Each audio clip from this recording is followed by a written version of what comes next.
o'clock, the news on Galaxy FM. My name is Sarah Biryomumaisho. The ruling National Resistance Movement NRM party today, its members converge in Masindi at the golf club to commemorate the NRM 31st Liberation Day. Now the day is celebrated annually on the January 26th to commemorate the fall of Tito Okello's regime in 1986. In 1985, the military overthrew President Milton Obote of the UPC. General Tito Okello then became the head of state of the new military government. He opened negotiations with President Agagwirrawo Museveni, who led the NRA back then. They signed the Nairobi Agreement, but the resulting ceasefire did not last long.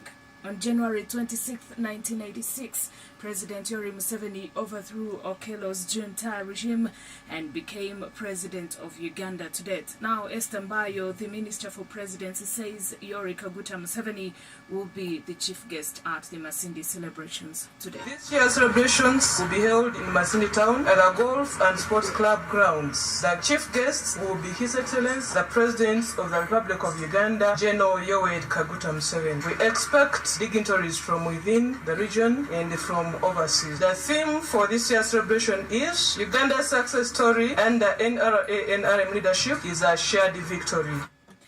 The Uganda People's Congress, whose regime was toppled under Milton Obote, says joining the NRM in celebration today is like mocking their own party. Michael Orach Osinde, the Jimmy Akena UPC faction spokesperson, told Galaxy FM at the sidelines of the party's weekly press on Wednesday that they would never join NRM to celebrate such a day. We wish to be very, very clear that this is an NRM day. It's not the day for all Ugandans. Historically, they remember how they came and disorganized our government. So no single person would wish to celebrate for him having been thrown out of government. Therefore, we encourage NRMs to go and celebrate their day. Would have loved to celebrate government days like Youth Days and Women Days and Labor Days, days that relate to the ordinary person. But I think this is a special day that relates to combatants, people who fought. They have that right to do it. We are sorry we may not be party to it for obvious historical reasons, but we encourage the NRMs to enjoy their day. In a related development, former Forum for Democratic Change FDC party presidential candidate Colonel Dr. Chiza Besigye has downplayed the significance of celebrating today. Former NRA bushfighter Dr. Besigye says the values they fought for have been watered down by President Museveni's government. Besigye told journalists on Wednesday that the 500,000 people who died during the war in Luwero seem to have died for nothing. The opposition strongman said the bush war was triggered by the rigging of votes, which rigging has continued to this date. Besigye said that it beats his understanding when the country, after over 50 years of independence, is still grappling with a poor education system and infrastructure. According to the full-time presidential candidate, the people whose blood was shed to liberate the country have not achieved their goal.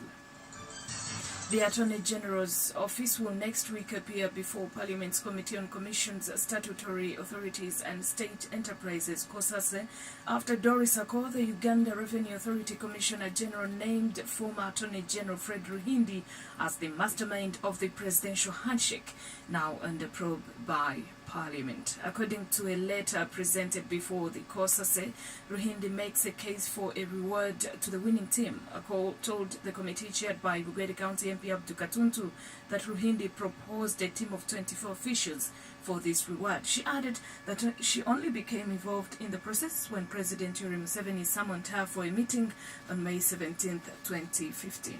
The appreciation, which we called a presidential handshake, was requested by the Honorable Attorney General in a reminder of a promise made by His Excellency to the team on winning the case. He would appreciate the team. So, for purposes of the record, the Honorable Attorney General then, Honorable Fred Rukindi, constitutes a list of 24. Would be beneficial. You don't know how it was constituted? I have no, because it was authored in the Attorney General's office. So I thought you were working as a team. We were working as a team, but I don't know who wrote the list. That's what I think I'm trying to say. I know the people on the list. But you don't know who constituted. I don't know who wrote the list, yes. Okay, Honorable Rudindi will tell us.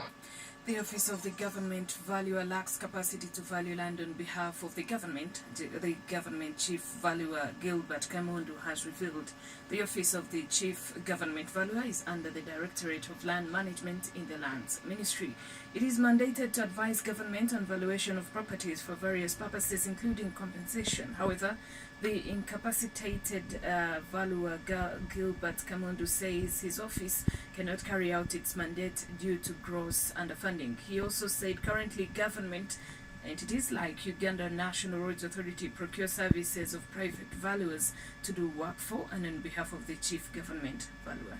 Because it will be a lie to the government entities to engage the chief government valuer's office, who has no manpower, has no tools to work with. At the end of it, possibly they can be engaged to do the work, but it can take donkey years, and it will not meet the strategy and the time frame for the activities.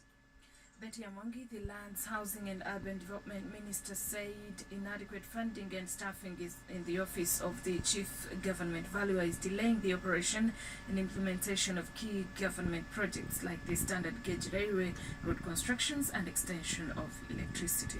That's why we are saying the Office of the Chief Government Valuer is so crucial that it should not be among the unfunded priority. If we are supposed to deliver on efficient implementation of government infrastructure projects like roads, railways, oil, and all the rest of the other expansion of electricity. Elsewhere, Mexico will not pay for Donald Trump's border wall, the country's president has said in a message to the nation. Now, Enrique Pena Nieto said he lamented the plans for the barrier, adding that Mexico does not believe in walls. But he made no mention of cancelling or postponing a trip to Washington on the 31st of January to meet the U.S. president. Mr. Trump has signed an executive order for an impassable physical barrier and insisted Mexico would reimburse the U.S. for it. Mr. Nieto said, "I have said time and again, Mexico will not pay for any wall." Health Tip. Health Tip is sponsored by Flucamol, your medication of choice for curing colds immediately. Now, if you're bitten by a snake, do not cut the wound open and suck the poison out like you see in movies. Just go to the hospital. A very good morning.